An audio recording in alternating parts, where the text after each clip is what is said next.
네. 그래서 진행하도록 할게요. 저희 지난 시간에 이제 얘기를 했었던 게 이 애시드에 관련된 얘기를 했었죠. 그래서 그 중에서도 브론스테드 로우리 애시드에 대한 얘기를 했었고, 브론스테드 로우리 애시드에서 결국에 애시드라고 하는 거는 여기 나와 있는 것처럼 프로톤을 줄 수 있는 그러한 프로톤 도너로서 역할을 하는 걸 브론스테드 로우리 애시드라고 얘기를 한다고 했었고, 그 다음에 일반적으로 비공유 전자 쌍이라든지 혹은 이중결합 파이본드를 가지고 있어서 프로톤을 받을 수 있는 프로톤 어셉터로서 역할을 해줄 수 있는 거를 브론스테드 로우리 베이스라고 이렇게 얘기를 한다 얘기를 했었죠.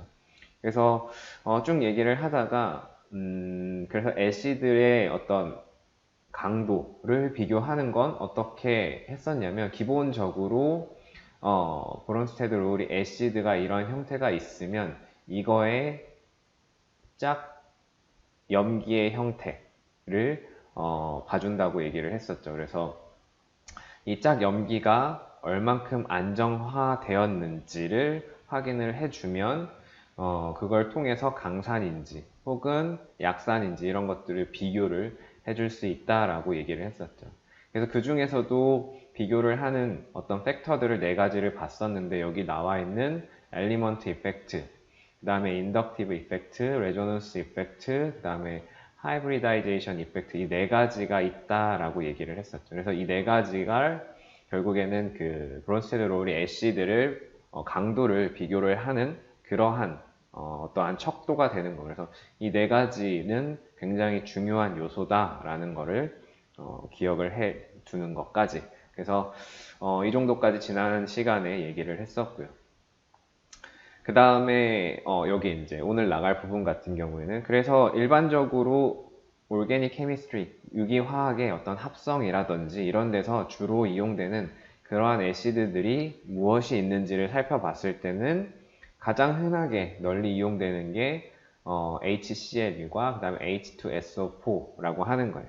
여러분들도 한 번쯤은 들어봤을 거예요. 염산이라고 하는 것과 그 다음에 황산이라고 하는 것, 이런 것들이 가장 일반적으로 유기화학에서 사용되는 그러한 애시드들이고요. 여기 뭐 나와 있지는 않지만 pKa 값을 찾아봤을 때는 약 HCl이 마이너스 7 정도 되고요. 그 다음에 H2SO4 같은 경우에는 약 마이너스 2 정도 되는, 그래서 굉장히 강한 산들이다라는 것을 알 수가 있죠. 그래서 이러한 것들이 사용이 되고, 그 다음에 또 여기 이러한 산들 말고도 유용하게 많이 사용되는 산들 중에 하나가 아세틱 애시드, 그 다음에 톨루엔, 파라톨루엔, 설포닉 애시드, 이러한 물질들도 유기화학에서 많이 사용이 돼요. 특히나 이제 여기 같은 경우에는 굉장히 이제 강한 산들인데 약간 마일드한 산을 사용을 하고 싶다, 그런 경우에는 아세틱 애시드를 많이 사용을 하고요. 그래서 아세틱 애시드 같은 경우에는 여기 나와 있는 것처럼 이러한 구조를 가지고 있죠. 우리가 앞에서 산의 세기를 비교를 할 때 이 아세틱 애시드가 한번 나왔었는데 언제 나왔었는지 기억이 나요? 우리가 레조넌스 이펙트를 얘기를 할 때 이 아세틱 애시드를 한번 나왔었죠.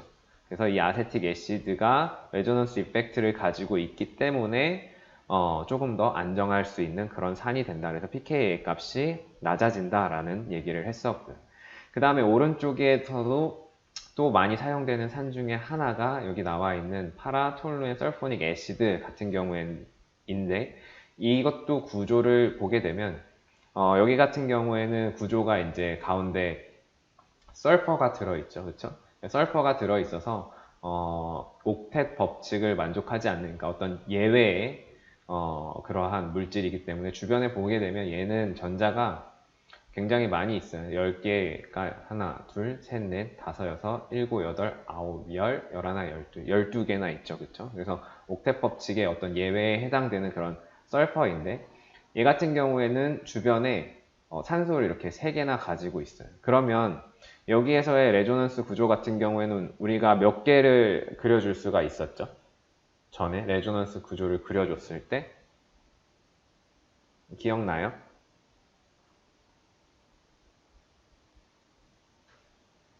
뭐 구조까지 그리는 거는 생략을 할 텐데 A 그리고 B 이렇게 한 두 가지 정도가 있었고요. 그러면 여기서 같은 경우에는 이 설포닉 애시드 같은 경우, 파라톨루엔 설포닉 애시드 같은 경우에는 공명 구조가 몇 개 그려질 것 같아요? 그쵸? 얘 같은 경우에는 공명 구조가 3개가 그려져요. 뭐 뒤쪽에 우리 앞쪽에서 배웠나요? 공명 구조가 많으면 많을수록 안정해진다라고 보통 이렇게 얘기를 하거든요. 그래서 얘는 3개이기 때문에 여기 2개를 갖는 그러한 공명 구조보다는 더 안정한 그런 구조를 갖게 되고요. 물론 지금 얘기하는 거는 여기에 각각 있는 프로톤들이 다 빠져나갔을 때를 얘기를 하는 거예요. 그래서 pKa 값을 비교를 해봤을 때 아세틱 애시드보다는 훨씬 더 강한 산이 된다라는 거를 우리가 예측을 해볼 수가 있겠죠. 그래서 여기 나와 있는 이 파라톨루엔 설포닉 애시드의 공명 구조 같은 경우에 지금 여기서 뭐 그리진 않겠지만 직접 한 번씩 이 공명 구조를 꼭 그려보세요. 그게 도움이 많이 될 거예요. 그리고 그 외에 이제 주로 사용되는 베이스들을 보게 되면 크게 뭐 옥시젠 베이스의 베이스, 그러니까 옥시젠을 기본으로 한 염기들, 그 다음에 나이트로젠을 기반으로 한 베이스들, 그 다음에 하이드라이드라고 하는 것들이 있는데 뭐 여기에 옥시즌 베이스를 한 건 산소가 마이너스 차지를 가지고 있는 그러한 뭐 베이스들을 얘기를 하는 거예요. 가장 여러분들이 알고 있는 하이드록사이드 같은 경우 OH-를 갖는 경우, 그 다음에 여기 H 대신에 뭐 CH3라든지 뭐 CH2, CH3, 뭐 메톡사이드나 에톡사이드가 있는 경우, 그리고 그 옆에 탄소가 붙어 있고 이 탄소에 이렇게 3개의 또 다른 탄소들이 붙어 있는 경우, 그리고 여기에 이제 산소가 이렇게 있는 경우죠. 이런 경우 터치뷰톡사이드 같은 경우, 이런 경우도 역시 마찬가지로 일반적인 베이스가 되는 거고, 그 다음에 나이트로젠 베이스 같은 경우는 NH2-라든지 혹은 질소에 역시 마찬가지로 탄소가 붙어 있고 그 주변에 뭐 메틸 그룹들이나 이런 것들이 여러 개 붙어 있는 이러한 경우들. 그래서 이건 나중에 다시 한번 얘기를 할 거니까 지금 구조까지는 정확히 알 필요는 없고요. 그럼 그거 한번 비교를 해보죠.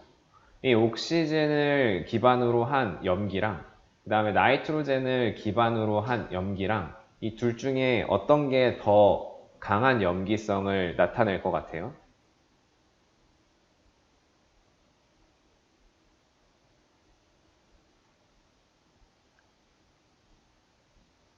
이 둘 중에서는 보통은 뭐 무조건은 아니지만 일반적으로는 나이트로젠 쪽이 조금 더 강염기성을 띠는 경우가 많아요. 여기 나이트로젠이. 왜냐하면 우리 그 주기율표에서 보게 되면 질소가 여기에 있고 그 다음에 탄소부터 그러면 탄소가 여기 있고 그 다음에 질소고 그 다음에 여기가 산소가 있다라고 이렇게 얘기를 해줄 수가 있겠죠. 그랬을 때 전기 음성도는 어느 쪽으로 갈수록 강해지죠. 전기 음성도는 일렉트로 네가티비티 같은 경우에는 오른쪽으로 갈수록 커지죠.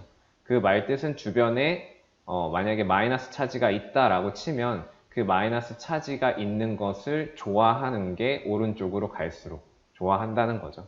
그러면 여기에 산소에 마이너스 차지가 있는 경우랑 그 다음에 질소에 마이너스 차지가 있는 경우랑 이 두 경우에 안정성을 따져주게 되면 산소에 마이너스 차지가 있을 때 질소에 마이너스 차지가 있는 것보다는 더 안정하겠죠. 그쵸? 그 안정하다는 의미는 별로 변화를 안 해도 된다라고 이렇게 느끼는 상태인 거죠. 그러면 당연히 질소에 마이너스가 있는 상태랑 그 다음에 산소에 마이너스가 있는 상태를 비교를 해보면 얘는 안정하니까 이 질소에 마이너스 차지가 있는 것보다 덜 반응을 하거나 변화를 하려고 하겠죠. 반면에 질소에 마이너스 차지가 붙어 있는 경우에는 빠르게 반응을 통해서 이 마이너스 차지를 없애려고 하는 그런 반응이 가겠죠. 그러니까 반응성이 얘가 더 크기 때문에 조금 더 강염기가 되겠구나 라는 것을 생각을 해줄 수가 있겠죠. 그렇다면 여기 하이드라이드가 나와 있죠. 하이드라이드 같은 경우에는 수소에 전자가 두 개 붙어 있는 이런 경우를 하이드라이드라고 얘기를 해요. 이 경우에는 염기성이 어떨까요? 여기에 있는 이 나이트로젠보다 셀까요? 아니면 옥시젠보다 약할까요? 얘는 약염기에 들어갈까요? 아니면은 강염기에 들어갈까요? 어떨 것 같아요? 대답을 많이 해주면 좋아요. 여러분들이 생각을 하면서 듣는 게 좋으니까. 약할까요? 아니면 강염기일까요? 어떠한 염기일 것 같아요? 방금 전에 여기 설명했던 거랑 비슷하게 생각을 해주면 돼요. 비슷하게. 약할 것 같다고 하는 친구도 있고요. 학생도 있고요. 일단은 한번 결론부터 얘기를 해보면 강해요. 굉장히 강한 염기예요. 그냥 강한 염기도 아니고 굉장히 강한 염기예요. 왜냐하면 우리 전기 음성도 다시 한번 살펴볼까요? 여기에서는 따로 주기율표를 나타내진 않을 거지만 뭐 H를 보게 되면 H랑 C랑 전기 음성도가 거의 비슷하다라고 얘기를 했었죠. 그러면 보통 탄소나 수소 같은 경우에는 전기 음성도가 낮은 편이다 라고 이렇게 얘기를 할 수가 있겠죠. 근데 지금 여기에 보면 전기 음성도가 낮은 그러한 원소가 마이너스 차지를 가지고 있는 거예요. 그러면 당연히 불안정하겠죠. 얘는 빠르게 이걸 제거를 하고 싶은 거예요. 그나마 나이트로젠이나 옥시즌 같은 경우에는 전기 음성도가 높은 편이기 때문에 안정성이 높아서 마이너스 차지를 가질 수 있는 그러한 상황인데 지금 이 하이드라이드 같은 경우에 마이너스 차지를 가지고 있으면 불안정하기 때문에 얘는 바로 변하고 싶어 하는 거예요. 어딘가에 반응을 하고 싶어 하는 거예요. 그래서 이 하이드라이드 같은 경우에는 굉장히 강한 염기성을 띠는 거예요. 그래서 이런 식으로 어떤 게 강염기인지 혹은 강산인지 굳이 외우지 않더라도 구조나 아니면은 전기 음성도 이런 것들을 기본적인 베이스를 좀 생각을 해두면 뭐 pKa 값이라든지 pKb라든지 이런 것들을 외우지 않더라도 어느 정도 좀 예측이 가능해요.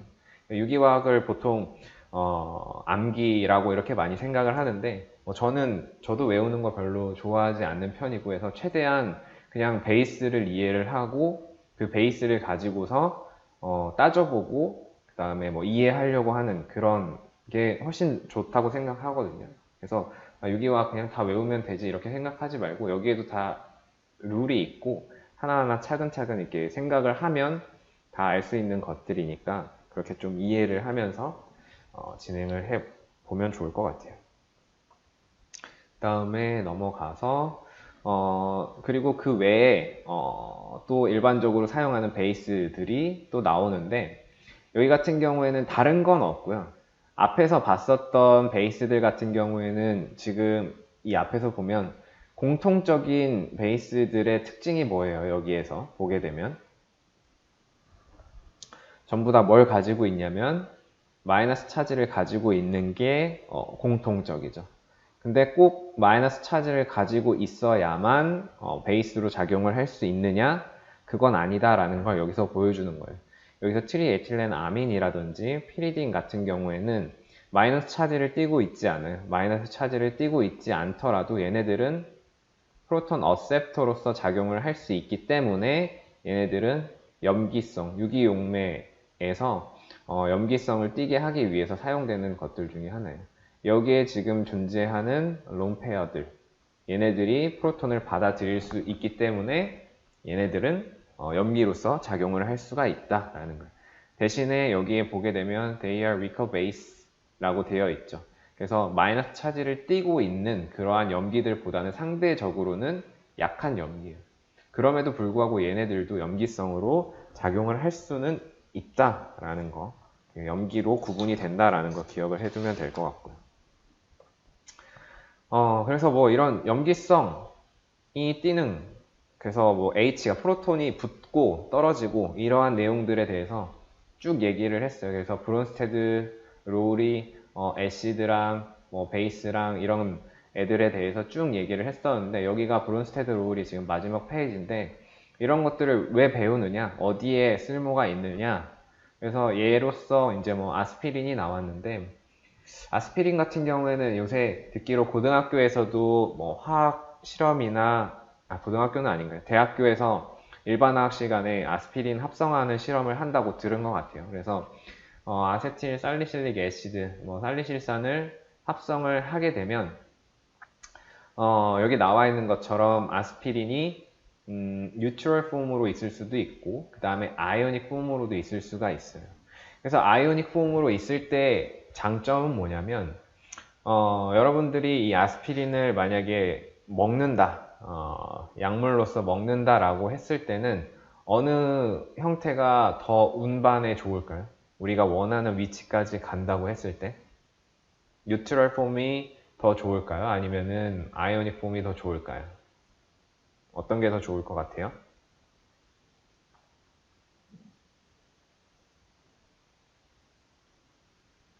우리가 먹은 직후에는 이 아이오닉 폼이 더 좋아요. 왜냐면 대부분 우리 몸의 전달 체계들 같은 경우에는 혈액도 그렇고 아니면은 뭐 플루이드들 같은 경우에도 대부분이 뭘 베이스로 하냐면 워터 베이스를 하고 있죠. 그쵸? 그렇기 때문에 전달이 잘 되려면 물에 잘 녹아야 돼요. 물에 잘 녹아야 되기 때문에 마이너스 차지를 띠고 있는 아이오닉 폼이 되었을 때 그때 운반이 잘 되는 거죠. 그쵸? 근데 반면에 원하는 위치까지는 잘 전달이 됐는데 그렇게 전달된 아스피린 같은 경우에 결국에는 어떤 세포, 이렇게 막 생긴 세포가 있으면 이 세포 내부로 들어가야지 혹은 어떤 티슈가 있다면 조직이 있다면 조직의 외벽을 뚫고 안으로 들어가야지 작동을 잘 할 수가 있거든요. 근데 대부분의 이 세포막이라든지 아니면은 티슈, 조직의 어떤 막 이런 것들은 운반까지는 잘 되지만 일반적으로 하이드로필릭한 친수성의 물질들을 잘 투과하도록 하지 않게 설계가 되어 있어요. 뭐 조금 더 나중에 나올 거지만 뭐 인지질 이중충으로 되어 있는데 뭐 그렇기 때문에 얘네들을 솔루블한 애들은 통과를 할 수가 없어요. 그렇기 때문에 이때는 어떤 베이스와 같은 이러한 형태가 만나서 다시 뉴트럴한 폼으로 바뀌어줘야 돼요. 그래야 이 막들을 통과를 할 수가 있어요. 그렇기 때문에 이 살리실릭 애시드가 아스피린이 몸에도 먹었을 때 잘 운반이 되고 또 세포막을 통과하는 내부까지도 잘 전달이 되기 때문에 그래서 아직까지도 굉장히 많이 쓰이고 있는 그런 약물인 거예요. 이 둘 중에 하나라도 뭔가 부족했다라고 하면 그만큼 약효가 크지 않을 거예요. 전달이 잘 안 된다거나 만약에 아이오닉 폼으로 바뀌지 않고 뉴트럴 폼으로만 있다라고 하면 세포막은 잘 투과할지 몰라도 원하는 위치까지 잘 가지 않을 거고 그 다음에 뉴트럴 폼만 있고 뉴트럴 폼이 되지 않고 아이오닉 폼만 있다라고 하면 전달은 잘 되지만 이제 세포막은 잘 통과를 하지 못하겠죠. 뭐 그러한 측면들. 그래서 이런 측면들이 있기 때문에 우리가 브론스테드 로리 애시드 베이스들의 어떤 이런 것들을 쭉 배우면서 어떠한 상태의 산, 염기 이런 것들이 있으면 좋은지 얘기를 한 거고요. 그래서 여기까지가 브론스테드 로리 애시드 베이스 내용이고 그 다음 나오는 게 이제 간략하게 나오는 부분이에요. 루이스 베이스 같은 경우 루이스 베이스 같은 경우에는 브론스테드 로울이랑 차이점은 뭐냐면 여기는 기준이 뭐였냐면 프로톤이었어요. 근데 루이스 애시드 베이스 같은 경우에 여기에는 일렉트론 페어예요. 주의할 점은 일렉트론이 아니라 일렉트론 페어가 기준이라는 거예요. 그래서 루이스 베이스 같은 경우에는 일렉트론 페어 도너예요. 그래서 일렉트론 페어를 줄 수 있는 일렉트론 페어를 가지고 있는 그러한 루이스 그 원소를 루이스 베이스라고 얘기를 하고요. 그래서 루이스 베이스 are structurally the same as 브론스테드 로리 베이스. 스트럭처는 뭐 동일한 거예요. 크게 다를 건 없어요. 그래서 브론스테드 로리 베이스 혹은 루이스 베이스 이 둘 다 뭘 가지고 있냐면 available electron pair를 가지고 있어요. 근데 얘는 이 일렉트론 페어는 꼭 론 페어일 필요는 없어요. 뭐도 가능하냐면 여기 나와 있는 것처럼 파이 본드에 들어있는 일렉트론 페어도 역시 마찬가지로 available한 그런 일렉트론 페어가 될 수가 있어요. 그래서 여기에 있는 것들. 그래서 일렉트론이 굉장히 충분하다. 일렉트론 위치한 상태이다. 그러면은 대부분 리스 베이스로 이렇게 작용을 할 수가 있고요.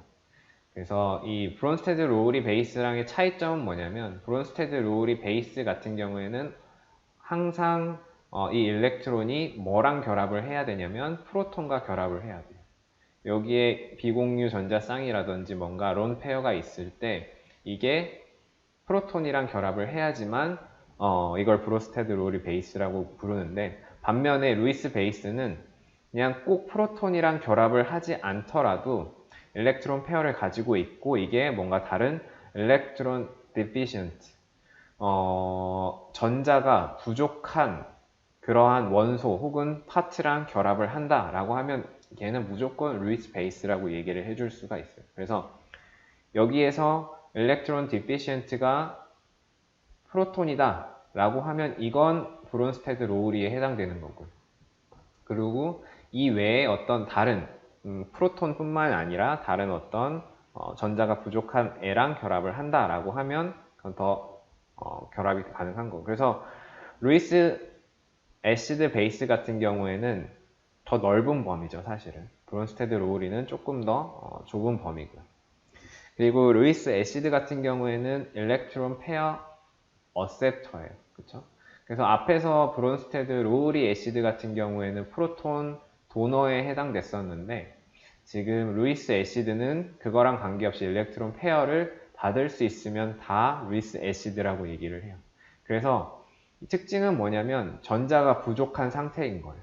뭐 플러스 차지를 띠고 있는 경우가 뭐 많겠지만 꼭 플러스 차지를 띠지 않고 그냥 뉴트럴한 그런 상태일 경우일지라도 어떤 다이폴 모먼트에 의해서 한쪽은 마이너스 차지를 띠고 있고 한쪽은 플러스 차지를 띠고 있다면 이쪽에서 전자를 받을 수 있다, 전자쌍을 받을 수 있다라고 하면 역시 이러한 물질도 루이스 애시드로서 작용을 할 수가 있어요. 그러니까 가장 중요한 건 여기 나와 있어요. All Bronsted Lowry acids are also Lewis acids, but the reverse is not necessarily true 라고 되어 있죠. 그래서 우리가 앞에서 배웠었던 프로톤을 주는 브론스테드 로우리 애시드 같은 경우에는 100% 전부 다 루이스 애시드에 해당이 돼요. 근데 반대로 만약에 이걸 바꾼다. 루이스 애시드들은 모두 브론스테드 로우리 애시드다 라고 하면 그거는 이제 틀린 게 되는 거예요. 그래서 그걸 잘 기억을 해줘야 돼요. 이 둘의 어떤 포함 관계를 잘 기억을 해둬야 되고요. 뭐 아래는 넘어가도 될 것 같아요. 그래서 뒤쪽에 봤을 때 예시들 같은 경우에는 루이스 베이스 같은 경우에는 여기 나와 있는 것처럼 하이드록사이드 OH-라든지 뭐 여기에 알코올 같은 경우 여기 지금 메탄올이 나와 있는데 여기에 비공유 전자쌍을 가지고 있죠. 론 페어를 가지고 있죠. 이런 경우 혹은 여기 나와 있는 것처럼 이중결합 파이 본드를 가지고 있는 경우 전부 다 루이스 베이스에 해당이 되는 거죠. 그 다음에 지금 여기 둘 같은 경우에는 루이스 베이스라고 얘기를 하지만 또 뭐라고도 얘기를 할 수가 있어요. 브론스테드 로우리 베이스라고도 얘기를 할 수가 있겠죠. 그렇죠? 여기도 사실은 마찬가지로 얘까지도 다 포함이 돼야겠네요. 여기 있는 애들은 전부 다 브론스테드 로우리 베이스라고 얘기를 할 수가 있겠네요. 얘도 만약에 여기에 있는 파이 본드가 끊어져서 H랑 결합을 한다, 프로톤이랑 결합을 한다 라고 하면 그러면 루이스 베이스가 되겠죠. 그 다음에 오른쪽 H2O나 그 다음에 메탄올 같은 경우에는 루이스 애시드 이면서 동시에 브론스테드 로우리 애시드 둘 다 만족을 하는 경우죠. 그쵸? 여기에 보면 프로톤을 빼줄 수가 있죠. 프로톤이 나갈 수가 있겠죠. 그쵸? 그 다음에 여기서도 마찬가지로 프로톤이 나갈 수 있기 때문에 도너이기 때문에 둘에 해당되는. 그 다음에 루이스 애시드지만 브론스테드 로우리 애시드가 아닌 경우 이 경우 이 가운데 붕소나 알루미늄 같은 경우에는 굉장히 일렉트론 덴시티가 낮은 그러한 상태인데 프로톤은 줄 수가 없죠. 줄 수 있는 프로톤이 없는 경우이죠. 이런 경우에는 루이스 애시드에만 해당이 되고 이제 브론스테드 로우리에는 애시드에는 해당이 되지 않는 이제 그런 경우가 되겠죠. 이 둘의 상관관계를 기억을 해두는 게 중요하고요. 여기서도 애시드 베이스 리액션 같은 경우에는 앞에서 브론스테드 로우리 애시드 베이스 리액션 같은 경우에는 어떤 반응이라고 보통 얘기한다 그랬죠? 기억나요? 프로톤 트랜스퍼 리액션이라고 얘기를 해줄 수 있다라고 얘기를 했었죠. 루이스 애시드에서의 이 프로톤이 브론스테드 로우리 애시드에서 프로톤이 브론스테드 로우리 베이스로 옮겨가는 그 반응이 결국에는 애시드 베이스 리액션이었는데 이제 여기 같은 경우에는 결국에 일렉트로 페어가 결합을 하는, 이동을 하는 그러한 결합이라고 보면 돼요. 그래서 애시드 같은 경우에는 지금 전자가 부족한, 여기엔 표시되지 않았지만 전자가 부족한 electron deficient region이고 그 다음에 루이스 베이스 H2O 같은 경우에는 지금 전자가 풍부한 그런 리즌이죠. 그래서 이 둘이 서로 결합을 하게 된다면 새로운 본드를 형성을 하고 그래서 이게 어떤 루이스 기반의 애시드 베이스 리액션이 될 수가 있다. 그래서 여기서는 꼭 프로톤이 기준이 아니기 때문에 전자의 페어가 일렉트론 페어가 어딘가에 결합을 해서 새로운 본드를 만든다. 그러면 그걸 다 이제 애시드 베이스 리액션이라고 볼 수가 있죠. 그래서 이 경우에는 상당히 폭넓어요. 사실은 이 반응 자체가 여러 반응들을 다 포함을 하고 있고 한정적이진 않아요. 그 다음에 일렉트로파일, 뉴클레오파일 여기는 어려운 부분은 아닌데 용어가 새로 나왔으니까 이 부분만 이제 보게 되면 일렉트로 뜻 알죠, 그쵸? 마이너스 차지 보통 마이너스 네가티브 차지를 얘기를 하는 거 일렉트로 혹은 전자를 의미를 하죠. 그 다음에 뉴클레오라고 하는 거는 이제 보통 핵을 얘기를 하죠. 우리가 알고 있는 원소에서 핵 같은 경우에는 보통 플러스 차지를 띠고 있기 때문에 화학에서 우리가 여기서 뉴클레오라고 하면은 파지티브를 얘기를 해줘요. 그 다음에 뒤쪽에 나와 있는 파일이라는 단어가 나와 있는데 이 파일이 붙어 있으면 보통 원래 뜻은 이제 러버라는 뜻이에요. 그러니까 뭔가를 굉장히 좋아하는 이에요. 그러면 일렉트로파일이라고 하는 거는 전자를 좋아하는 그러한 원소 혹은 컴파운드를 일렉트로파일이라고 얘기를 하고요. 그 다음에 뉴클레어 파일 같은 경우에는 플러스 차지를 좋아하는 거기 때문에 전자가 굉장히 풍부한 그런 컴파운드를 뉴클레어 파일이라고 얘기를 해요. 그래서 반대로 생각을 해주면 되겠죠. 일렉트로파일은 전자를 좋아하니까 얘는 보통 어떤 차지를 띠고 있겠어요? 전체적으로 봤을 때 얘는 플러스 차지를 띠고 있는 경우가 많아요. 그 다음에 뉴클레오파일 같은 경우에는 플러스 차지를 좋아하는 거기 때문에 전체적으로 봤을 때는 얘는 엘렉트론 리치, 마이너스 차지를 띠고 있는 경우가 많아요. 그래서 다시 한번 여기 루이스 애시드를 생각을 해보면 루이스 애시드 같은 경우에는 일렉트로파일이라고 볼 수가 있어요.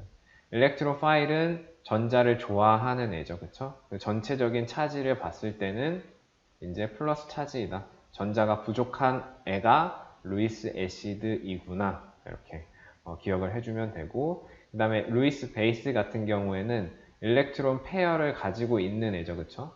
그러면 전체적으로 마이너스 차지를 띠고 있기 때문에 얘는 뉴클레어 파일로서 작용을 하는구나. 이렇게 생각을 해줄 수가 있겠죠. 그래서 지금은 그냥 들으면 맞네 하고 계속 고개를 끄덕끄덕 거리고 있겠지만 이게 제대로 지금 정리를 해두지 않으면 굉장히 헷갈릴 수 있는 내용이에요. 그러니까 꼭 이 일렉트로 파일과 뉴클레어 파일 그래서 얘네들이 플러스 차지를 띠고 있는지 마이너스 차지를 띠고 있는지 혹은 전자 밀도가 높은 그러한 컴파운드인지 전자 밀도가 낮은 컴파운드인지 그런 것들을 지금 잘 정리를 해둬야 돼요. 안 그러면은 비슷비슷한 용어들이 막 혼재되어 있기 때문에 굉장히 헷갈릴 수가 있어요. 그래서 이 정도까지 해서 이제 정리를 하면 될 것 같아요. 혹시 지금 여기 챕터 애시드 베이스, 산염기 부분에서 궁금한 점이나 혹시 질문할 거 있어요? 잘 이해가 안 간다든지 아니면 약간 더 추가적인 설명이 필요한다든지 그런 거 있나요?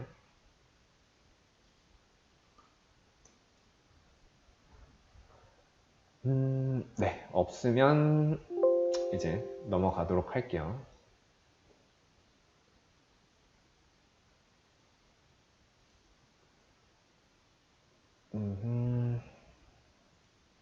네, 그래서 다음은 이제 챕터 3. 마이크요.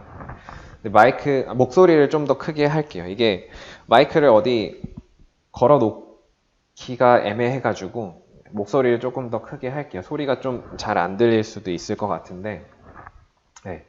그 챕터 3 같은 경우에는 여기 나와 있는 내용이고, 뭐 일단 넘어가죠. 그래서 챕터 3 같은 경우에는 그 타이틀이 펑셔널 그룹이라는 그런 타이틀을 가지고 있어요. 펑셔널 그룹이라는 그 타이틀을 가지고 있고, 우리가 이걸 한국말로 하면 작용기라고 얘기를 하죠. 그래서 이 펑셔널 그룹에 대한 얘기를 할 거예요. 그래서 어떻게 보면 지금 여기 챕터 3부터가 조금 더 본격적인 유기화학이라고 생각을 할 수 있어요. 그래서 여기 챕터에서는 그래서 이 올게닉 컴파운드라고 하는 것 혹은 올게닉 몰레큘이라고 하는 것의 어떤 특징이 무언지, 그게 어디서 나오는지, 그 다음에 이러한 뭐 특징이나 혹은 성질이 어떻게 결정이 되는지, 디터마인이 어떻게 되는지 뭐 이런 것들을 이제 좀 얘기를 하는 챕터예요. 여기 챕터에서는. 사실 답은 이거예요. 답이 펑셔널 그룹.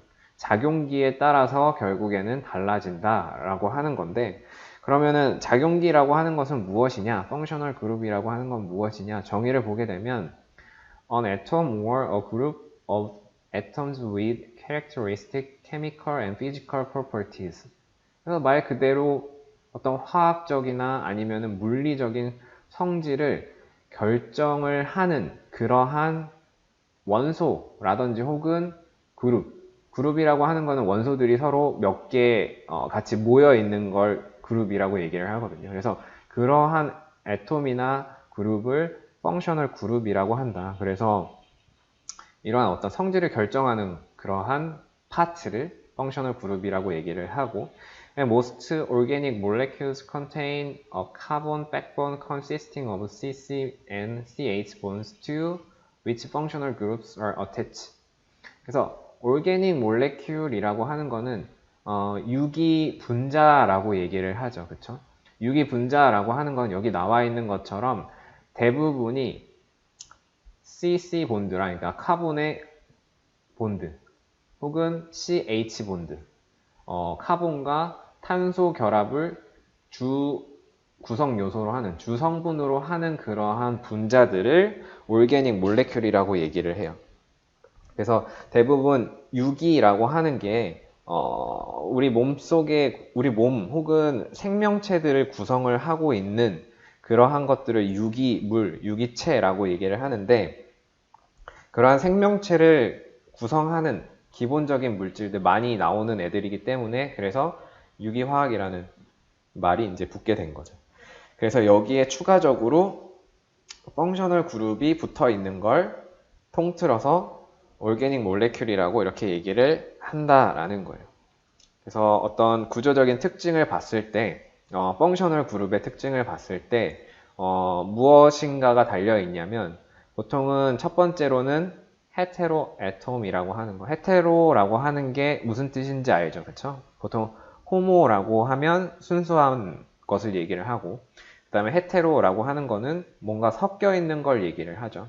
그래서 헤테로에 포함이 되는 것들은 어떤 물질들이 있냐면, 우리가 앞서서 얘기를 했었던 탄소, 카본이라든지 하이드로젠, 이 둘을 제외한 그러한 원소들을 대부분 헤테로 애톰이라고 얘기를 해요. 뭐 예를 들면 뭐 산소가 될 수도 있고 질소가 될 수도 있고 혹은 뭐 플로린이 될 수도 있고, 이러한 물질들을 헤테로 애톰이라고 얘기를 해요.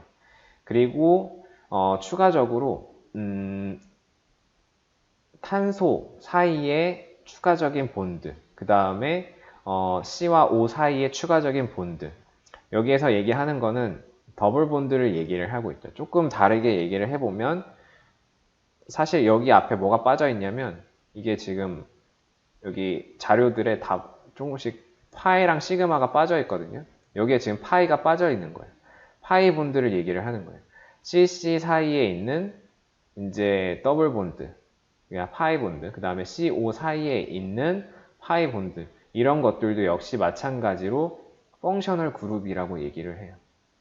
어떠한 반응성을 줄 수 있는 모든 그룹들을 펑셔널 그룹이라고 얘기를 하고요. 그래서 왜 이렇게 되느냐?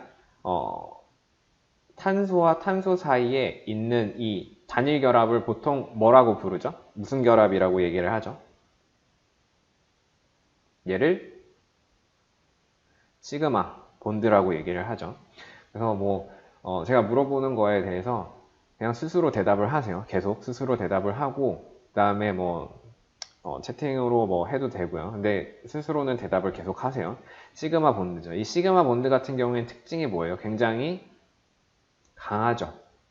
강한 특징을 가지고 있고 그 다음에 또 다른 말로는 스테이블, 안정한 그런 특징을 가지고 있어요. 그래서 이 시그마 본드 같은 경우에는 대부분 리액션을 하지 않아요. 그래서 참고적으로 앞으로 그냥 리액션이라는 반응이라는 게 나오면 줄여서 그냥 RxN이라고 줄여서 사용을 많이 할게요. 그래서 반응을 거의 하지 않는 그런 특징을 가지고 있어요. 그래서 이러한 시그마 본드들은 대부분 펑셔널 그룹에 포함이 되지 않아요. 근데 반면에 펑셔널 그룹이라고 하는 것들, 여기 나와 있는 이 두 가지를 포함하는 것들은 뭐냐면 상대적으로 에너지가 높은 것을 얘기를 해요. 에너지가 높다라고 하는 거는 결국에는 어떤 반응의 가능성이 있다라는 뜻이에요. 그래서 반응의 가능성이 있도록 만들어주는 모든 그룹들을 전부 다 합쳐서 펑셔널 그룹이라고 이렇게 얘기를 하는 거고요. 그래서 이 펑셔널 그룹 같은 경우에는 distinguish one organic molecule from another 이라고 되어 있죠. 그래서 어떤 한 다른 올게닉 몰레큘과 구분되어지는 그러한 차이점을 만드는 걸 펑셔널 그룹이라고 얘기를 하고요.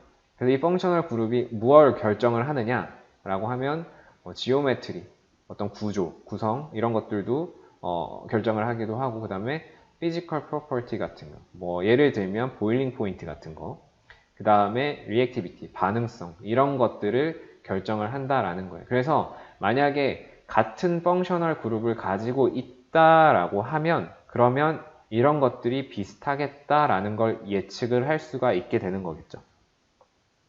네. 그래서 이 펑셔널 그룹의 반응성들을 조금 더 보게 되면 특징들을 보게 되면 먼저 hetero atoms and bonds confer reactivity on a particular molecule 이렇게 나와 있죠. 그래서 여기 나와 있는 어떤 헤테로 아톰이 붙어 있느냐, 예를 들면 산소 같은 거, 그리고 혹은 어떠한 본드, 여기에는 지금 파이 본드를 얘기를 하는 거겠죠. 이중결합. 이 본드가 결국에는 반응성이라든지 반응성을 부여를 한다라는 거죠. 결정을 한다라는 거죠. 그래서 hetero atoms have lone pairs and create electron deficient sites on carbon. 왜 이게 반응성을 증가를 시키느냐 이걸 봤을 때 여기 나와 있는 것처럼 대부분에 붙어있는 헤테로 애톰들 O나 그러니까 옥시즌, 나이트로젠, 뭐 플로린 이런 애들을 보게 되면 일렉트로 네가티비티가 높은 애들이에요. 그렇게 되면 여기에 이 전자 밀도, 탄소의 전자 밀도를 가져가게 되죠. 그러면 여기에 있는 이 탄소는 어떻게 되냐면 전자가 부족한, 전자 밀도가 부족한 일렉트론 데피시언트 사이트가 만들어지게 되고 그러면 전자 밀도의 불균형이 생기게 되죠. 일반 화학에서는 가능하면 균형, 디스트리뷰션이 넓게 퍼져 있고 에너지가 낮은 걸 선호한다. 그런 방향으로 간다라고 했는데 여기에 헤테로 애톰이 붙어서 전자 밀도의 디스트리뷰션이 어느 한쪽으로 치우치게 되고 불균일하게 된다라고 하는 것은 에너지가 올라갔다는 걸 의미를 하고 그럼 반응성이 증가됐다라는 걸 의미를 하는 거죠. 그래서 여기에 헤테로 애톰들이 붙으면 반응성이 증가하기 때문에 반응이 잘 가게 되고 그래서 펑셔널 그룹이 된다. 반응을 진행을 하게 된다라는 거고요. 그 다음에 여기도 지금 파이가 빠져 있어요. 중간중간에 잘 봐야 될 거예요. 파이나 시그마가 종종 빠져 있는데 A 5 bond makes a molecular base and a nucleophile and is easily broken in chemical reaction. 이 파이 본드 같은 경우에는 특징이 뭐냐면 시그마 본드에 비해 상대적으로 굉장히 쉽게 깨질 수 있는 그런 반응이에요. 그럼 파이 본드가 깨지면 깨지는구나 그게 끝이 아니라 깨지면 뭐가 나와요? 일렉트론이 나오잖아요. 지금 여기에 페어가 두 개가 있죠. 그럼 얘네들이 쉽게 나오기 때문에 전자가 쉽게 나온다는 얘기는 얘네들은 가능하면 반응을 하려고 해요. 물론 여기에 일렉트론 페어 주변에 산소라든지 질소라든지 플로린이라든지 이런 애들이 있다고 하면 굳이 반응을 가지 않아도 그냥 충분히 안정하니까 일렉트로네가티비티가 높은 애들이니까 괜찮다. 반응을 하지 않아도 된다. 안정하다. 이렇게 할 텐데 지금 뭐가 있어요? 여기에 이 이중결합이 깨지게 되면 주변은 지금 탄소예요. 탄소는 일렉트로네가티비티가 낮은 물질이기 때문에 그러면 반응을 가려고 하는 거예요. 안정성이 낮아지기 때문에. 그래서 얘네들도 역시 마찬가지로 이제 반응성이 증가되는 측면이 있어서 펑셔널 그룹이라고 부를 수 있게 된다라는 거죠. 그래서 이 펑셔널 그룹의 구성을 보게 되면 파트들을 보게 되면 R 파트, 보통 이 부분을 알킬이라고 얘기를 하거든요. 알킬 파트를 줄여서 대문자 R로 많이 사용을 해요. 그래서 이 알킬 파트 같은 경우에는 뭘 의미를 하냐면 우리가 앞에서 얘기를 했었던 백본이라고 얘기를 했었던 시그마 결합, CC 단일 결합과 그 다음에 CH 이런 것들로 구성이 되어 있는 파트를 카본 스켈레톤이라고 얘기를 하고 이 부분을 알킬 그룹이라고 얘기를 해요. 그 다음에 펑셔널 그룹 같은 경우에는 반응성을 결정하는 부분, 리액티브 파트가 되는 거고. 그래서 여기 지금 아래쪽에 나와 있는 걸 보게 되면 에테인이랑 그 다음에 에탄올이 나와 있는데 차이 있는 부분은 이 끝에 H가 붙어 있느냐, H 대신에 이제 OH가 붙어 있느냐 이 차이밖에 없는 거죠. 그렇죠? 그래서 이 에테인 같은 경우에는 전체가 다 시그마 본드로만 결합이 구성이 되어 있기 때문에 디스트리뷰션, 전자 밀도의 디스트리뷰션을 보면 굉장히 잘 분포가 되어 있을 거라는 거를 알 수가 있죠. 그럼 얘는 반응성이 낮고 그 다음에 특별히 그 펑셔널 그룹도 달려있지 않기 때문에 그냥 이 상태로 잘 유지가 될 거다. 특별히 어떤 고온이라든지 하이 템퍼러처라든지 하이 프레셔가 주어지지 않으면 어떤 특별한 반응은 일어나지 않을 거다라는 걸 예상을 할 수가 있고요. 반면에 OH가 붙어있는 에탄올 같은 경우에는 이쪽으로 전자 밀도가 이동을 하겠죠. 그래서 여기가 파샬리 마이너스, 이쪽은 탄소는 파샬리 파지티브를 갖게 되면서 전자 밀도가 바뀌었구나. 얘는 반응성이 증가하겠구나 라는 걸 알 수가 있겠죠. 더군다나 여기는 두 개의 롬페어를 가지고 있기 때문에 추가적으로 어떤 일렉트로 데피션트 파트들을 함께 결합을 할 수 있는 그런 특징을 갖는 부분이 되는 거겠죠.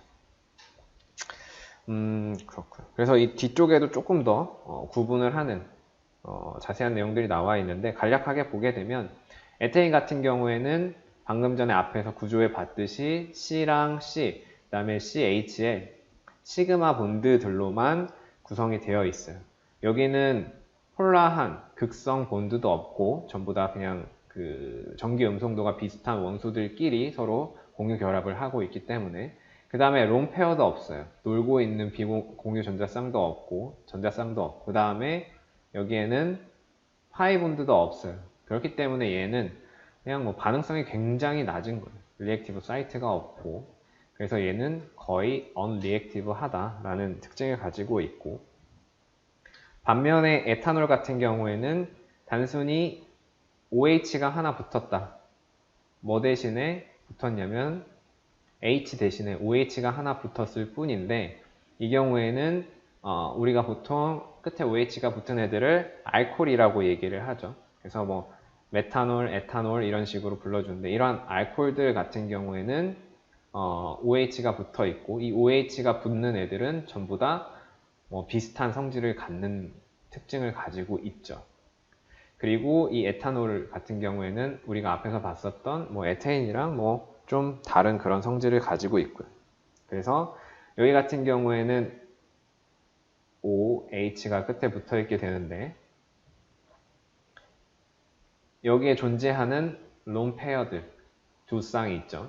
그 다음에 폴라본드 여기에 C와 O 사이에 존재하는 이 폴라본드 이 두 가지가 에탄올을 반응성을 올리는 리액티브하게 이렇게 만드는 거죠. 그래서 여기에 뭐가 달려있던 간에 하이드록시 그룹이 달려있으면 비슷한 그런 성질을 갖는 거죠. 추가적으로 아까 전에 여기 알킬 그룹이 있고 여기에 OH가 있는 것들을 다 알코올 종류, 에탄올, 그 끝에 올들이 되는 거겠죠. 그러면 여기 알킬 그룹, R이라고 되어 있는 이 알킬 그룹은 중요하지 않느냐? 그러면은 그냥 얘가만 중요한 거냐? 물론 반응성은 얘가 어느 정도 결정은 하지만 얘도 때때로는 중요할 때가 있어요. 그래서 예를 들면 이 알킬 그룹이 굉장히 커진다거나 라고 하면 뭐 탄소가 단순히 뭐 한 2개에서 뭐 한 5개 정도 사이가 아니라 그것보다 훨씬 더 커진다라고 하면 이 OH 못지않게 다른 영향을 줄 수 있기 때문에 때때론 중요하지만 우리가 생각하는 이 알킬 그룹은 보통은 한 탄소가 한 2개에서 5개 정도를 생각을 해요. 그래서 그 정도에서는 큰 영향을 미치지 않고 여기에 있는 이 펑셔널 그룹이 주된 영향을 미친다. 그렇게 생각을 해주면 돼요. 그 다음에 여기 뭐 에탄올 구조가 아까 나왔던 게 다시 한번 나오는데 이 부분은 넘어가면 될 것 같고요. 그 다음에 하이드로카본이 나오는데 이것도 한 번 이상은 아마 들어봤을 용어라고 생각을 해요.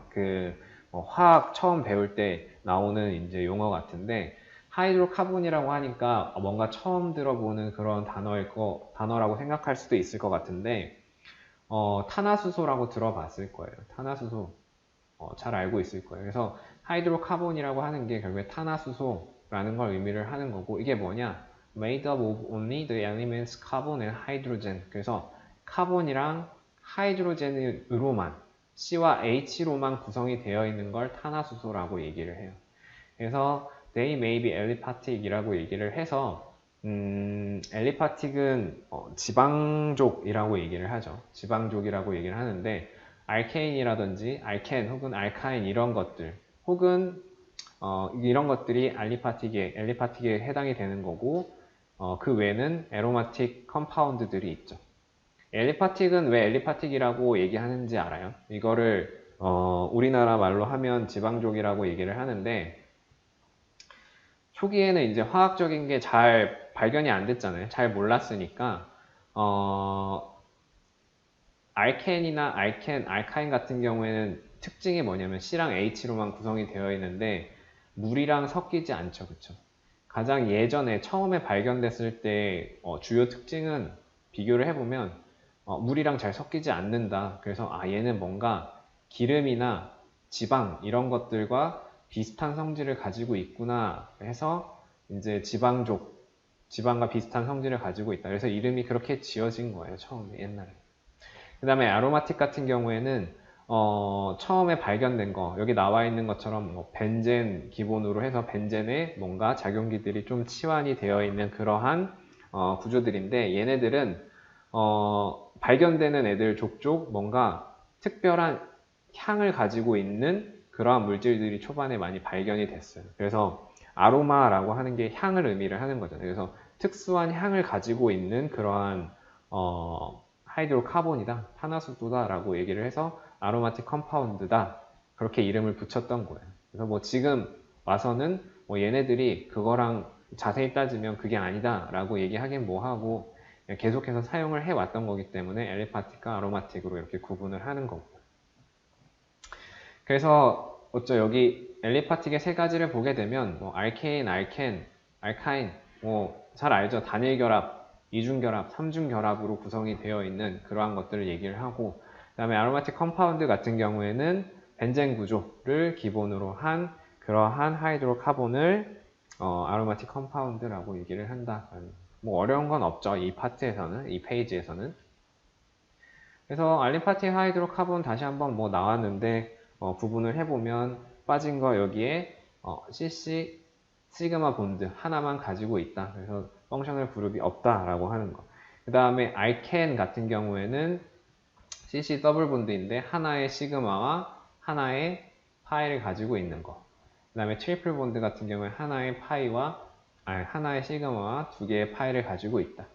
그래서 알케는 펑셔널 그룹이 없고, 그 다음에 더블 본드와 트리플 본드는 여기에 있는 이 파이 본드들이 펑셔널 그룹에 해당되는 파트들이죠. 그래서 얘네들은 펑셔널 그룹을 가지고 있다. 이렇게 얘기를 해줄 수 있고요. 그 다음에 지금 여기 슬라이드에는 좀 생략이 되어 있는데 책에 나와 있는 내용을 한 가지 더 보고 넘어가 보면 탄소를 구분을 하는 게 있어요. 예를 지금 한 가지를 들게 되면 보통 어떻게 구분을 하냐면 프라이머리 카본이라는 게 있는데 이건 뭐냐면 지금 여기에 이 탄소를 가운데 있는 탄소를 기준으로 하는 거예요. 이 탄소에 주변에 탄소가 하나만 결합이 되어 있다라고 하면 이 경우에 이 카본을 프라이머리 카본이라고 얘기를 해요. 우리나라 말로 하면 1차 카본이라고 얘기를 하고요. 그 다음에 만약에 중앙에 탄소가 있는데 이 주변에 탄소가 두 개가 이렇게 붙어 있다 라고 하면 이 경우에는 뭐라고 얘기를 하냐면 세컨더리 카본이라고 얘기를 해요. 2차 카본이라고 2차 탄소라고 얘기를 하고요. 그 다음에 뭐 비슷하게 세 개가 달려 있는 경우 이 경우에는 이 카본을 터셔리 카본이라고 얘기를 하고요. 네, 그쵸. 터셔리 카본이라고 얘기를 하고요. 3차 카본이라고 얘기를 하고 그 다음에 주변에 전부 다 4개가 탄소다 라고 하면 얘는 쿼터너리 카본이라고 얘기를 해요. 4차 카본이라고 이렇게 얘기를 해요. 그래서 이게 카본을 이제 구분하는 그러한 거고요. 그 다음에 비슷하게 수소 같은 경우에도 비슷하게 얘기를 하거든요. 예를 들어서 이렇게 있는 경우 그때 이 수소를 뭐라고 얘기를 하냐면 이 경우에는 프라이머리 하이드로젠이라고 얘기를 해요. 1차 수소라고 얘기해요. 이때는 기준이 어떻게 되냐면 지금 보통 수소 같은 경우에는 결합이 하나밖에 없죠. 손이 하나밖에 없죠. 그러면 이 수소랑 결합하고 있는 탄소가 몇 개의 탄소랑 결합을 하고 있느냐를 얘기를 해주는 거예요. 그러면 한 가지 더 예를 들면 이렇게 되어 있다. 그러면 이 수소를 뭐라고 얘기를 하겠어요? 세컨더리 하이드로젠이라고 얘기를 해요. 2차 수소라고 얘기를 해요. 왜냐면 지금 이 수소에 붙어 있는, 결합하고 있는 이 탄소가 두 개의 카본과 결합을 하고 있기 때문에. 그 다음에 한 가지 더 이제 가서 보게 되면 이 경우에는 얘를 이제 뭐라고 부르는 거죠? 3차 수소, 터셔리 하이드로젠이라고 얘기를 해요. 그러면은 그쵸. 이렇게 되는 거고. 그러면은 4차 수소는 있을까요? 없을까요? 4차 수소는 있을 수가 없겠죠. 일단 이 하이드로젠이랑 결합을 하고 있는 탄소인데 얘가 4개의 탄소랑 결합을 할 수가 없기 때문에 이거는 없는 거겠죠. 그래서 이런 식으로 나눠줄 수가 있고요. 그러면은 뭐 한 가지 예를 한번 그려볼까요?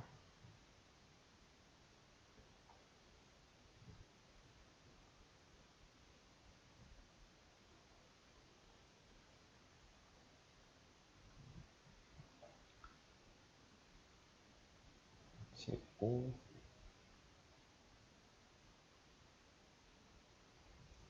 이렇게 있다고 했을 때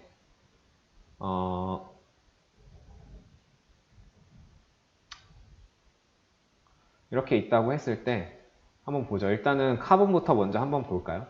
여기에 있는 이 카본은 몇 차일까요? 주변에 탄소가 몇 개가 있죠? 뭐 좀 잘못 그리긴 했는데 일단 여기 이걸 뺄게요. 이걸 뺄게요. 잘못 그렸어요. 아이고. 이걸 뺄게요. 여기에 있는 이 카본, 다시. 이 카본은 몇 차일까요? 얘는 하나 지웠으니까, 수소 지웠으니까 3차가 되겠죠. 3차 카본이 되는 거예요. 왜냐하면 여기 보게 되면 카본이 하나, 둘, 세 개가 그려져 있죠. 주변에 붙어 있죠. 그쵸? 네. 그 다음에, 맞아요. 그래서, 그 다음에 여기에 있는 이 카본 같은 경우에는 어때요? 몇 차일까요? 그쵸. 여기에는 2차. 그 다음에, 이 탄소 같은 경우에는 1차가 되겠죠. 그쵸? 네. 그렇게 될 거고요. 그 다음에 수소를 이제 보게 되면, 수소는 보게 되면,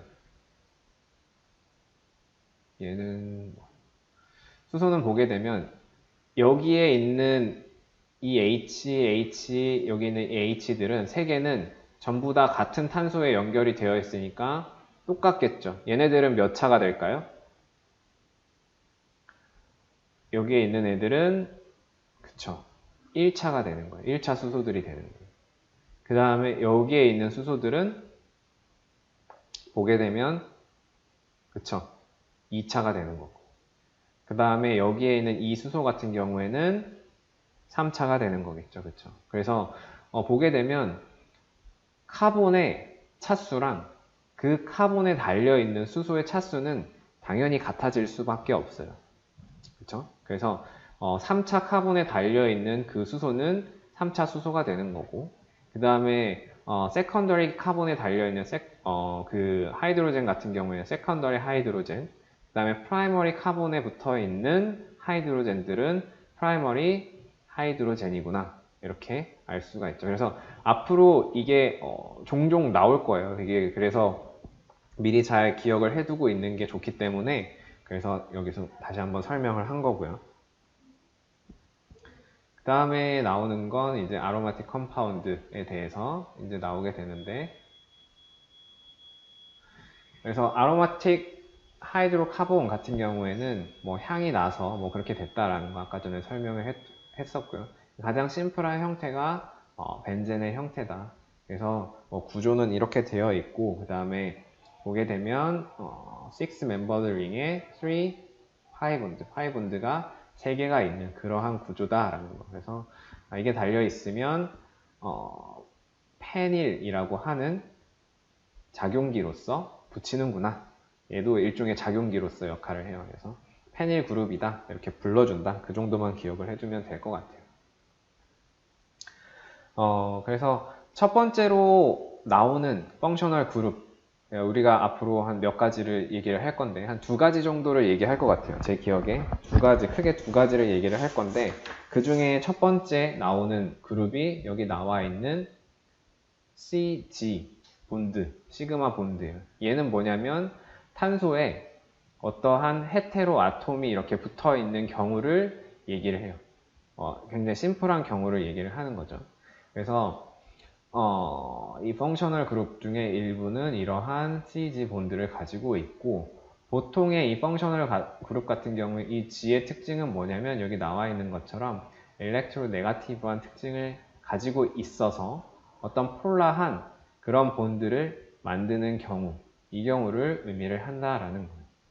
그래서 이 경우에는 이 카본을 전자가 부족하게 만들기 때문에 전체적으로 전자 밀도가 치우치게 된다. 새롭게 붙은 일렉트로 네가티비티가 높은 쪽으로. 그래서 이렇게 다이폴을 형성을 하기 때문에 극성이 되고 바뀌었죠. 다이폴을 형성을 하기 때문에 극성이 되고 반응성이 생기게 된다라는 걸 의미를 하는 거고요. 그래서 얘들이 몇 가지 쭉 나와 있죠. 여기에 어떠한 전기 음성도를 가진 그러한 그룹들 혹은 원소가 붙어 있는지 얘네들을 지금은 이제 쭉 나열되어 있지만 이제 앞으로 챕터를 하나씩 가면서 각각의 특징들을 좀 얘기를 이제 뒤에서 할 거예요. 이번 시간에 이 챕터에서는 이런 것들이 있다 정도로만 기억을 해두면 될 것 같아요. 그래서 보게 되면 알킬 할라이드라고 하는 거, 이 할라이드는 할로젠 원소들을 얘기를 하는 거거든요. 그래서 보게 되면 알킬 그룹에 7쪽, 17쪽 붙어 있는 FCl, BRI가 붙어 있는 그러한 것들을 통틀어서 알킬 할라이드라고 얘기를 하고요. 뭐 얘들은 뭐 이렇게 있다 보면 되고, 그래서 이런 그룹을 할로 그룹이다라고 이렇게 얘기를 해요. 만약에 F 플로린이 붙어 있다라고 얘기를 하면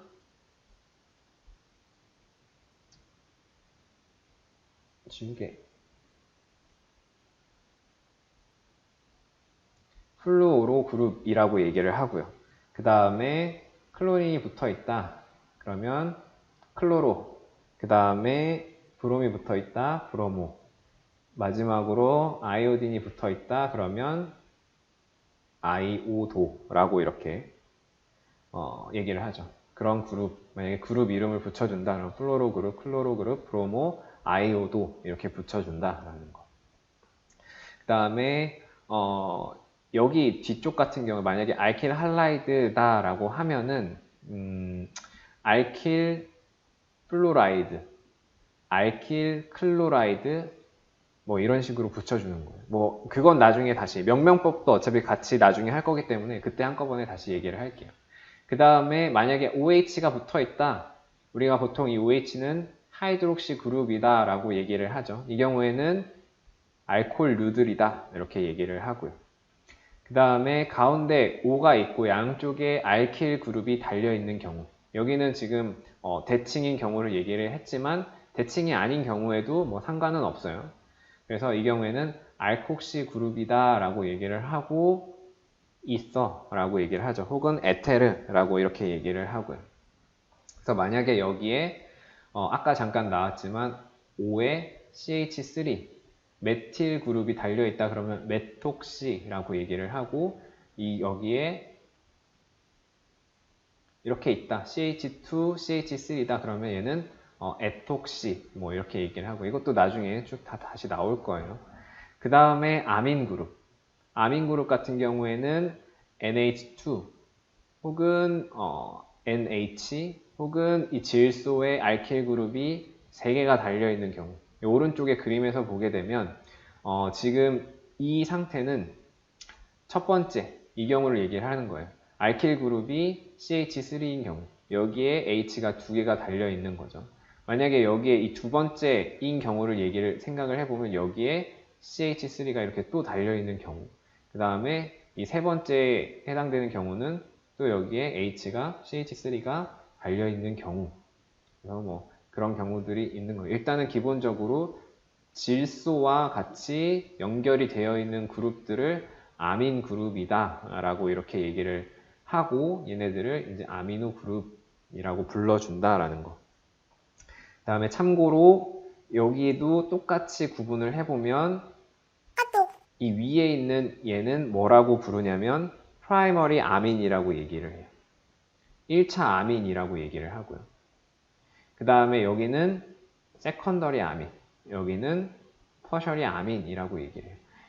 질소 같은 경우에는 아까 수소랑 헷갈리면 안 돼요. 여기에서는 수소 같은 경우에는 수소에 연결되어 있는 이 카본에 몇 개의 탄소가 붙어 있는지 그걸 기준으로 했었죠. 그쵸? 그런데 이 아민 같은 경우에는 그걸 기준으로 하는 게 아니라 이 질소 자체에 카본이 몇 개가 달려 있는지를 기준을 해요.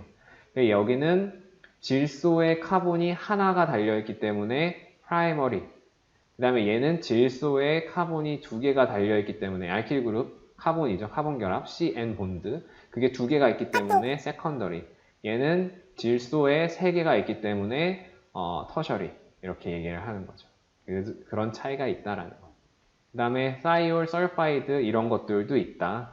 SH 이 붙어 있는 경우, 그 다음에 황을 기본으로 해서 양쪽에 알킬 그룹들이 달려있는 경우, 이런 걸 설파이드라고 얘기를 한다.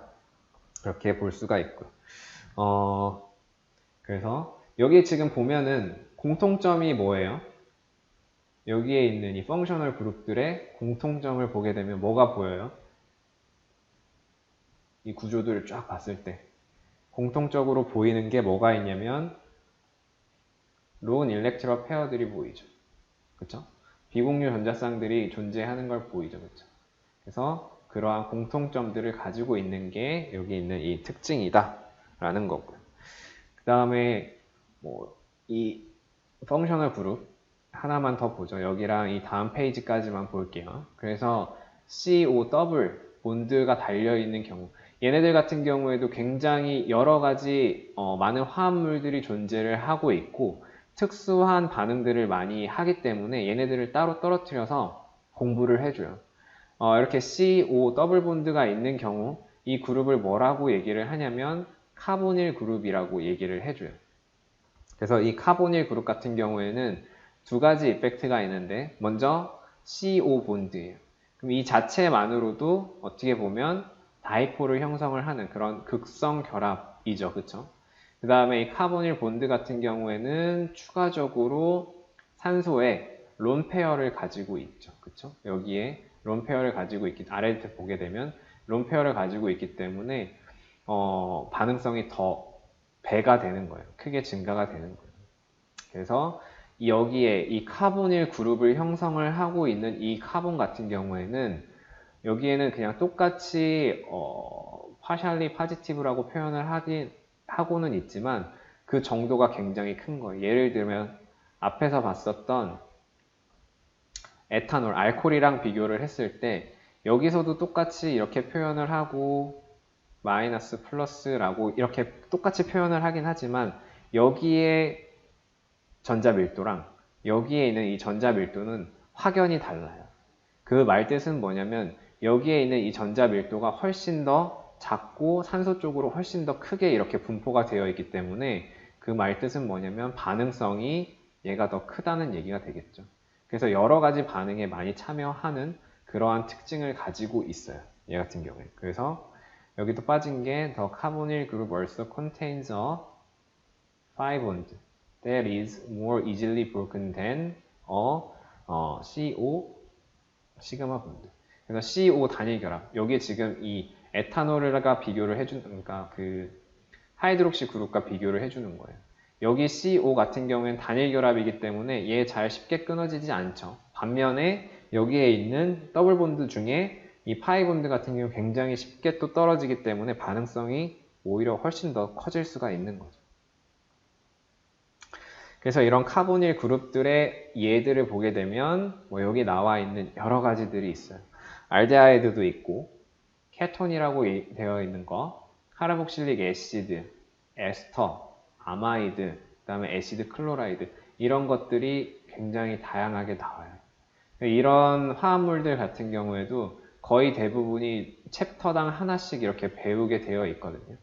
근데 이것은 제 기억에는 2학기 때 배웠던 것 같아요. 유기화학 2에서 이 각각의 컴파운드들이 어떤 특징을 가지고 있는지, 얘네들이 주로 선호하는 반응은 무엇인지, 그런 것들에 대해서 이제 따로 또 얘기를 하게 될 거고요. 아, 이런 것들이 있구나. 그 정도까지 기억을 해두면 될 것 같아요. 그래서, 마지막, 여기까지만, 여기, 이 슬라이드까지만. 그래서 지금까지 배웠었던 펑셔널 그룹들이 굉장히 여러 가지가 있는데 뭐 특징적으로는 이 CG라고 하는 거랑 그 다음에 이 카보닐 그룹 두 가지에 대해서 얘기를 했는데 이런 펑셔널 그룹들이 중요한 건 뭐냐면 얘네들이 뭘 결정을 하느냐 본딩이나 어떤 쉐입 이 본딩 쉐입은 분자 내를 얘기를 하는 건 아니고 인터몰레큘러를 얘기를 하는 거예요. 즉 분자 간에 그 자체로 이미 결합되어 있는 C, O 본드, 이런 것들을 변화를 시킬 수는 없고요. 얘네들이. 이 분자들 사이에 본딩이나 쉐입을 얘기를 하는 거고. 그 다음에 어떠한 종류나 강도, 역시 여기 인터몰레큘러죠. 분자 간에. 그 외에 피지컬 프로퍼티, 아까 얘기했었던 BP나 MP, 멜팅 포인트, 보일링 포인트 이런 것들. 그 다음에 노멘클레처라고 하는 거는 명명법 얘기를 하는 거예요. 이름을 어떻게 붙여줄 건지. 그 다음에 chemical reactivity라고 하는 거는 역시 이제 화학 반응, 이 펑셔널 그룹에 따라서 화학 반응의 방향성이 정해지기 때문에 그런 것들이 전부 다 결정이 된다라는 그런 얘기를 이제 하는 거죠. 네, 그래서 오늘은 진도는 이 정도까지 나가는 걸로 하고요. 혹시 오늘 배웠던 내용 중에 질문이나 궁금한 부분이 있어요?